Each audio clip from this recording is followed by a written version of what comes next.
This is day 61, the 7 ideals of monetization. I've been sitting with a simple question. When customers bring me problems, how do I decide which one deserves my full attention? I find myself listening for a pattern, a drumbeat that cuts through the noise.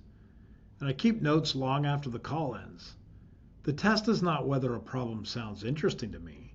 The test is whether it changes their lives or not. I've come up with 7 key questions to ask myself when pondering whether to invest in solving one particular custom problem rather than another. First, do enough people have this problem? I start by asking myself if this is a lonely complaint or a shared burden. In my notebook, I draw tallies for how many times I've heard the same phrase from different people in different companies and on different days.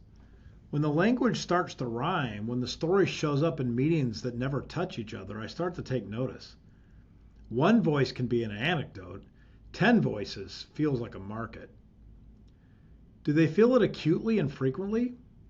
A rare headache does not move budgets. A daily migraine does. I listen for frequency and for pain. If the problem shows up every morning before they open their laptop, if it interrupts dinner, if it steals their sleep, there is energy there. Reoccurring pain is a flywheel. Every spin adds momentum to the desire for relief. Third, do they lose money or time or face greater risk by not solving it? I ask what happens if they do nothing. The answers reveal the true scale. If inaction drains revenue this quarter, if it burns through hours that could be spent on customers or something important, if it exposes the team to compliance risk or reputational damage, then the cost of delay is already a tax they are paying. When the tax is obvious, the will to act becomes also obvious. Does the buyer have a budget and the authority to actually spend it? I learned that enthusiasm without authority is a mirage. I try to find the person who can say yes and who has the money in the right bucket to make yes real. If that person is leaning forward, if they already spend on adjacent tools, if they can reallocate without a committee, then I'm really close to a decision. I still care about champions. I just want to make sure there's actually a buyer that has a pen that's in the room.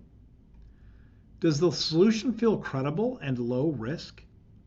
Trust does not come from adjectives. It comes from proof.